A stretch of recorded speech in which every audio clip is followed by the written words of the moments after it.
set of exercises in this video tutorial will provide a basic introduction to the use of the BioLuminate interface for displaying structures. The focus is on the toggle table, which is the primary tool in BioLuminate for interacting with objects in the workspace. So let us now import a protein to use as our example structure for this tutorial. Let's go to File, Get PDB. Then type 20T3 and click Download. Now that the structure has been imported, we can start with some basic operations. Using your mouse, hold down the left mouse button and drag it around to rotate the structure. Incidentally, if you want to reconfigure any of the mouse settings, just head up to Edit, Settings, Mouse Actions. Here you can customize any mouse settings you wish, including settings for a trackpad.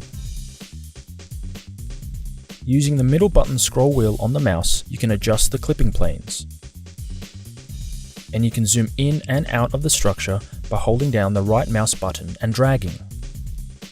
You can then go ahead and click Zoom in the toggle table so that the structure zooms out and you can see all the visible atoms again. Now if we click Reset on the toggle table, the structure is reset to the original view. And if we click Orient, the structure is reoriented so that it is centered in the workspace and that the view is rotated so that the structure is most spread out in the plane of the screen. In the toggle table, there are two rows under entries in the workspace, labeled All and 20T3.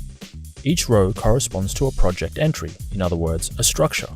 The All row is a special row that applies to all structures in the workspace. Each row has a set of buttons for doing operations on the structure. These buttons are actually menus. A is for Action, which performs various actions on the structure. S is for Show, which shows the structure or parts of the structure in different representations. H is for Hide, which hides various parts of the structures or its representations. L is for Label, which labels the structure or parts of it with various properties. And C is for Color, which colors the structure or parts of it with various color schemes. So let's illustrate some of these on the 20T3 structure. Choose S, Sticks. Now the bonds are shown in stick or tube representation. If we choose S as Lines, now the sticks are no longer shown and the bonds are represented by lines again. If we choose H, Waters, now the water molecules are no longer shown in the workspace. However, they are still counted as being in the workspace even though they are hidden. If we choose S, Lines, now the water molecules are redisplayed. The representation applies to all atoms in the structure and any hidden atoms are made visible again. Choose S as Ball and Stick. Now the atoms are represented by balls and the bonds by sticks. Choose L, Other Properties, Stereochemistry. Now the chiral atoms are labeled R or S. Choose L, Clear, to clear the labels. Choose C, Color by Element, then this custom color for carbon.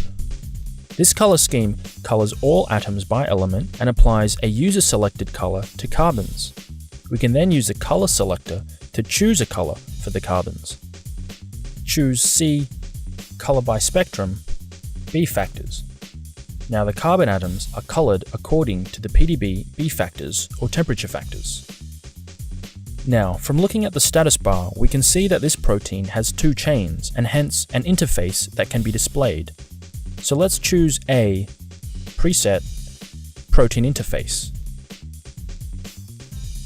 Now the atoms in the interface region are displayed in ball and stick, while the rest of the protein is displayed in cartoon. Each chain is displayed in a separate color. So far the operations have been mostly performed on entire structures. To perform operations on part of a structure, you have to select the atoms you want to work on. You can do this by picking atoms in the workspace, either individually or as part of a group, such as a residue, a molecule, or a chain.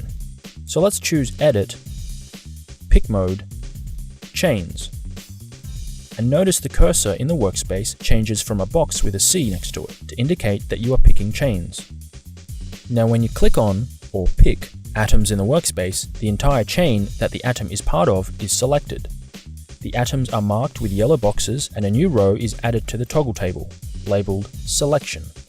This is the row that you can use to perform actions on the selected atoms.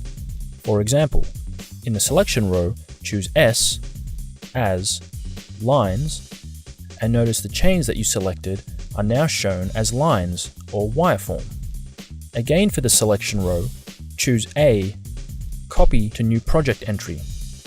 Now the chain is copied to a new entry in the project, and a new row is added to the toggle table labeled Selection 001. We can rename it by going to Selection 001 and choose A, Rename. We'll call it 20T3 Chain B. Back in the Selection row, we can choose the other chain by choosing A, Modify, Invert with Any. Now the selection is inverted. Then we can repeat the previous steps to copy this chain out as a new project entry. So now we have extracted the two chains from the protein into separate project entries. Each of these is included in the workspace as well as the original protein. However, we can remove the original protein by going to A, Remove from Workspace. And now we can quickly hide or show the two chains separately by clicking on their title. Finally, we can bring back the original protein that we removed by clicking the Include in Workspace button, which lists all of the entries in the project by title and entry ID, and then clicking 20T3. Notice that the entries that are already included in the workspace have the word included at the beginning of the row.